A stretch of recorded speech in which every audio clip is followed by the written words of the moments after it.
We are at the Get Set, Go Green launch, the event from Long Island. And I'd like to introduce, everybody knows, New York State Assembly, Steve Engelbreit. Thank you, thank you. Well, thank you for all coming out on a rainy day, but the issue before us is related to climate, and so somehow it's appropriate that it's raining. In this past legislative session, we were fortunate to be able to move to the governor's desk and have signed on July 18th the Climate Leadership and Community Protection Act.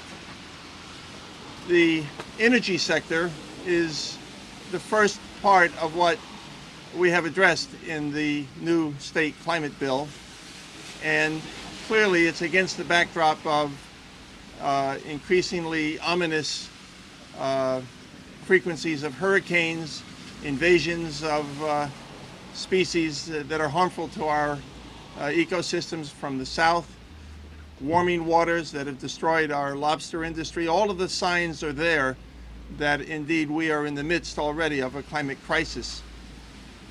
What to do about it? We have to reduce greenhouse gas emissions. We at the state level have the greatest level of control over the energy sector, power plants. We regulate them closely. And the solution to this issue is basically to electrify all of the other sectors and to move away from the use of fossil fuels.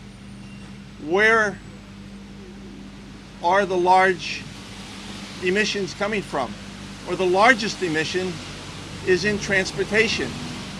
According to NYSERDA, that's 36% of the emissions in New York State. More than a third of the greenhouse gas emissions relate to transportation. In our neighboring states, it's as much as 40%. And so clearly the first thing to do is realize that we have to have a strategy that links together the three largest sectors of emissions: the energy sector, the transportation sector, and the housing sector. If you put those three together, we're into the range of about 80% of the problem. So we've set goals, we've set standards, and now we have to follow through. And that brings us to today. Everyone here is basically a reminder of how important this issue is, how important it is to our present and future generations, to everything we love and cherish is on the line if we do not meet these goals, if we do not reduce greenhouse gas emissions, and if we continue to just allow the deterioration of our climate. We are an oceanic island. We are surrounded by an overheated ocean, and that ocean is reminding us with 100-year storms that are coming every 2 or 3 years now that the time is upon us to change the way we do things. So, under the Climate Leadership and Community Protection Act, the first thing we have done is set goals to have, within just 11 years, 70% of the state's energy be renewable, 100% by 2040. And in the transportation sector, there's some things that are pretty obvious. Electric cars, they've been around for a long time, but we need to invest into making it possible for people to recharge and feel more comfortable owning electric vehicles of all kinds, buses, trucks, automobiles. It is not difficult to imagine that if we've already, in sequence, taken care of the energy sector and made it 100% renewable. So one step follows the other logically into the next steps that will give us a bright and optimistic future.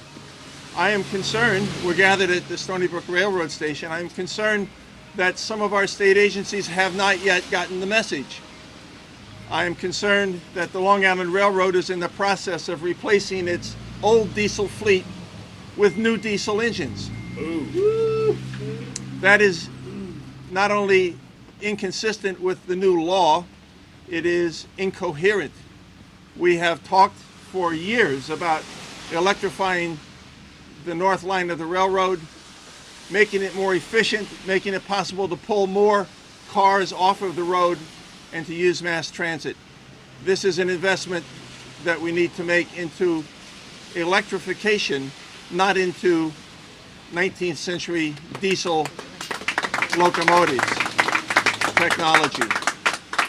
So thank you all for being here today. This is a clarion call to gather everyone in our society to work toward protecting present and future generations. Thank you all for inviting me. I'm pleased to be here. Thank you. Thank you. Thank you. Want to hang a little bit over here?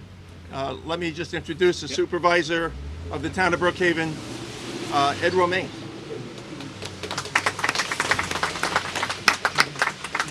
Thank you, and I want to thank the leadership of Steve Engelbright. We've known each other for well over 35 years. We've served in government together.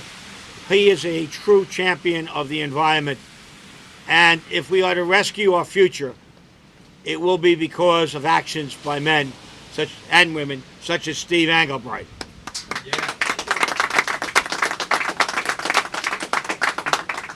Let me also compliment a tremendous organization that is championing the cause of our planet, and that's the Sierra Club. They have done an excellent job. And I couldn't think of a better location than the Stony Brook train station. Behind us on the other side is a campus of 26,000 students. And this line uses a 19th century technology, diesel. I'm the supervisor of the largest town by size and second largest by population with 500,000 in the state of New York. And yet the three train lines that traverse my town, the main line, the Port Jeff line, and the southern line, the Montauk line, all depend on diesel. As supervisor, I have advocated, as has my town board, convert to electric. It's something that I've been hailing since the day I came into office as supervisor. The MTA is not spending the money they should be spending on electrifying these lines. Imagine less diesel flowing into our atmosphere because our lines are electrified. I know as supervisor we've made a commitment as far as the town is concerned with this coming year to reduce by 50% the amount of hydrocarbons coming from town government. We are very close to that goal. But that is not enough. We see the effects of climate change. We see rising sea levels. I deal with the people in Mastic Beach and Mastic and East Patchogue as they deal with the flooding. We see the damage to our environment. Think of the scallop harvest that never took place this year because of changing climate. We need to step up our game sooner than later. I am committed to working with the governor, the state legislature to ensure that 55% of auto emissions are reduced by 2035. We look forward to solar and wind energy and other renewable energies replacing fossil fuel. And again, thank you to the leadership of Assemblyman Engelbright and to the Sierra Club. And next, Bruce Miller, a trustee from the village of Port Jefferson. Thank you, Ed. Hello, neighbors and press. The Sierra Club, and I am a member, has brought us together for the better and greener future of Long Island. As a trustee from Port Jefferson, I have little control over car manufacturers' refusal to supply complete product lines of electric vehicles, or the government's lack of proper subsidies for the purchase of infrastructure. But I can think globally and act locally. I am honored to represent Port Jefferson, Mayor Durant, and many of you at this green transportation rollout. Many of you and your neighbors use the Long Island Railroad. Many focus on electrification for Port Jefferson lines. Many of these people from Calverton to Greenlawn actually take the train and get in their car and drive to Ronkonkoma or stations on the Ronkonkoma line. This is completely environmentally inappropriate and unsustainable. Yes, the diesel service in Port Jefferson line is mass transit. Yes, the diesel service is not terrible compared to the alternative, which is commuters in cars. But this is a very low bar in this era of climate crisis.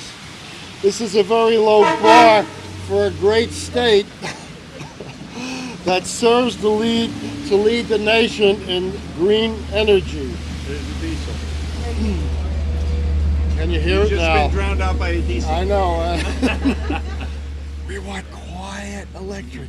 Okay. Many North Shore and South Shore commuters first commute to distant stations on the Ronkonkoma line in order to get to Penn Station and their other destinations with reasonable service. What is the carbon footprint of these nomadic commuters? What is the parking, pavement, and environmental consequences of giant central parking lots for service? I am working with the Sierra Club's Charlie Bevington, the U.S. Green Building Council, and the Port Jefferson Branch Electrification Subcommittee of the Council. And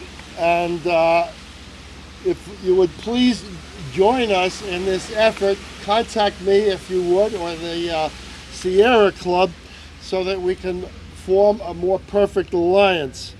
And thank you, Jessica Ensman and Kelly Devine, for making this beginning possible.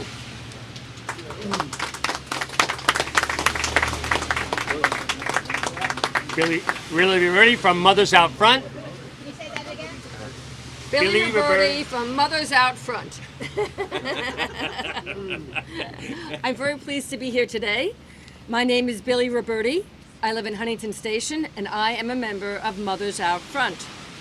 We are a national movement of mothers and others who are mobilizing for a livable climate for our children and a swift and just transition away from fossil fuels.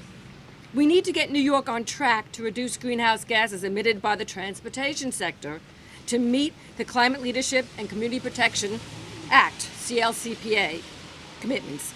In addition, switching to electric vehicles will result in huge public health, environmental, and economic benefits to New York. Our Mothers Out Front Huntington team has been campaigning for the transition to electric school buses for our children.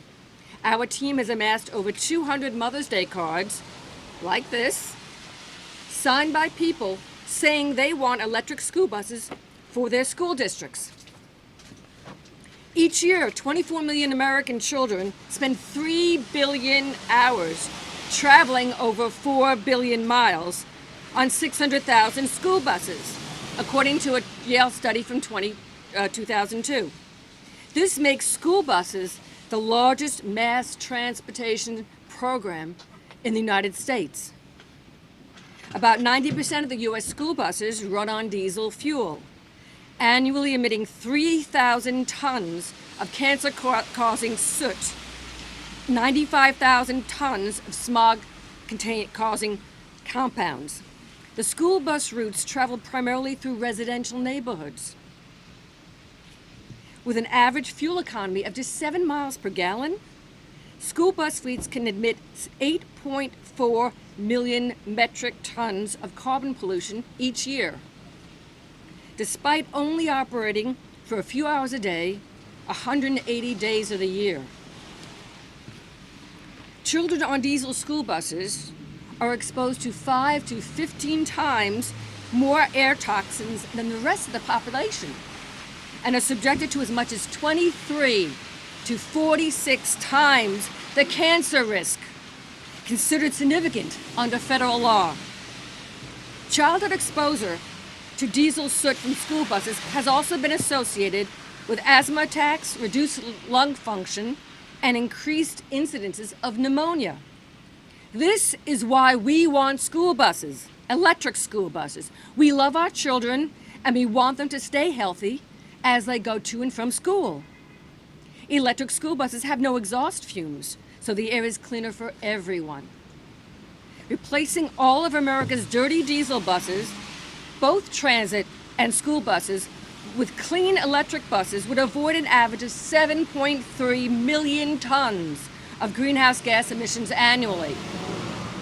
And that they would be quieter than this. Electric school buses are as clean as the source of energy used to charge them. And as the grid gets greener, so do they. They have up to 70% lower operating and maintenance costs compared to diesels. Ask Suffolk Transportation Service Incorporated. They have been operating 4 new electric school buses since September. Electric school buses are safer. There are no fuel tanks to explode or cause fire on impact. They have more secure handling, stability, responsiveness, and ride comfort. I've ridden one, I know. Okay. And finally, the batteries can provide storage for the electric utility by using vehicle-to-grid technology. PSEG is starting a pilot to determine its efficacy. We are asking the governor and the legislature to provide funding to support this transition so that school districts who own their own school buses and bus companies that provide buses for those who do not can have all electric bus fleets by 2030. Thank you.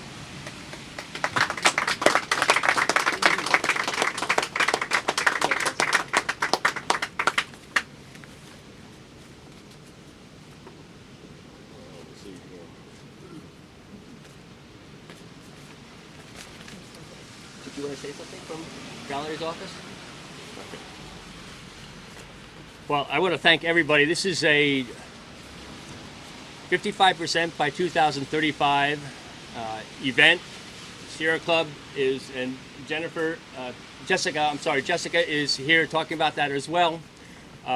It's starting in Buffalo, upstate, all converging onto Albany. And I think she mentioned this morning we already have 7,500 signatures, and we're looking for a goal of 10,000. I want to thank the U.S. Green Building Council Long Island Group for our efforts on the LIRR electrification project. I just want to mention a couple more things. Just looking at Washington Post today, there's a really good article by Sarah Kaplan, and it talks about the scale to change. It's unprecedented, but we have no choice. The window of time is closing to fight the climate change, and we know this. And with the leadership here, it's very obvious with the Climate Protection Act being passed how important it is. So we need to put a price on carbon. We need to replace fossil fuels with renewable energy sources. We need to restore nature's landscapes that also can help with carbon sinks.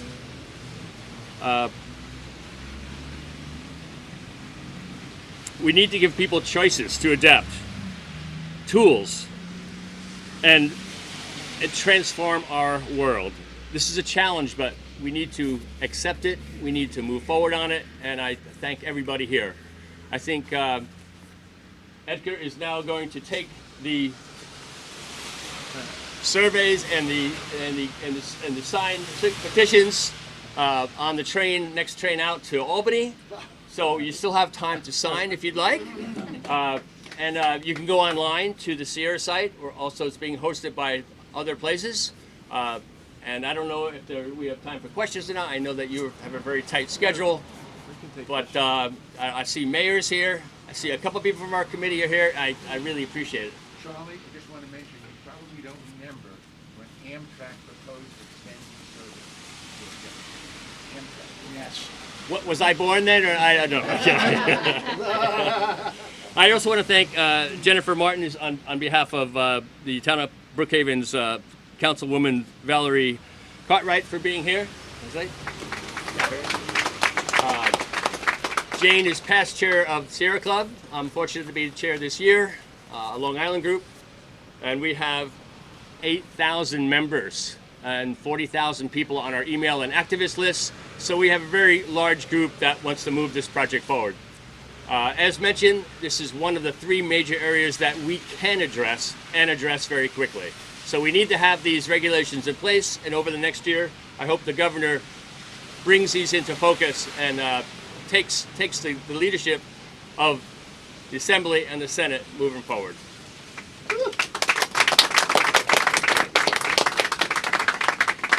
We'd be happy to answer any questions at this time. Question. Does anyone know what the MTA, if there's anything that they have to change with the rails or the yard in Port Jeff in order to electrify? Like, do we know how much, have they mentioned how much we're? Go ahead, Ed. Electrification, the rough estimate is about $18 million a mile. And what you'd have to do is at the end of the line, you'd have to have a rail yard. Okay. And we have plans for that. And every few miles you have to have an electrification station to ensure that the rails are electrified. If you've ever ridden the train from Ronkonkoma, you'll see some concrete buildings every few miles. That's where they get the generation of power from. So yeah, it's an expensive project. It's long overdue. We've relied on diesel since forever, it seems like, other than the first locomotive. But it's a 100-year-old technology. The current technology we can't even employ, which is maglev. That's the 21st century. We're just asking for the 20th century technology of electrification. It's time. We've watched so much investment be made in the city, and rightfully so. Mass transit is very important. What about Long Island? Just in Nassau Suffolk, we have over 3 million people.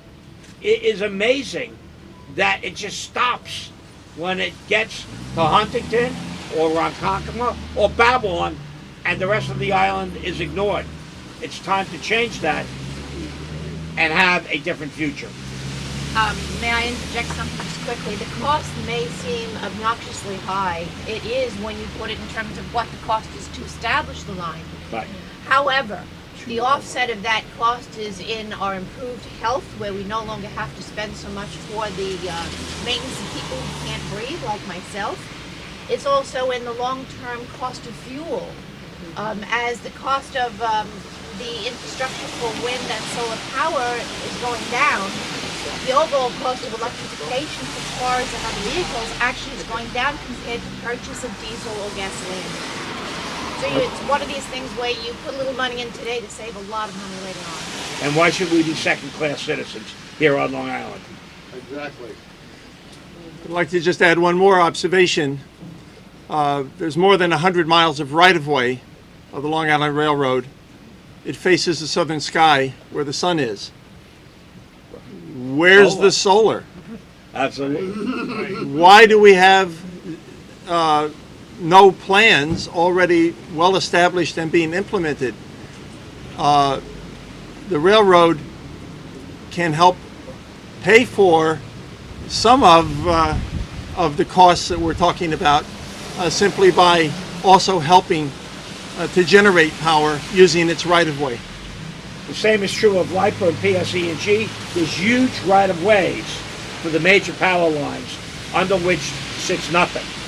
They could have put solar panels there and access those solar panels, and we could run ribbons of solar across this island to improve our renewable energy. Correct. We want a green grid. We need a green grid.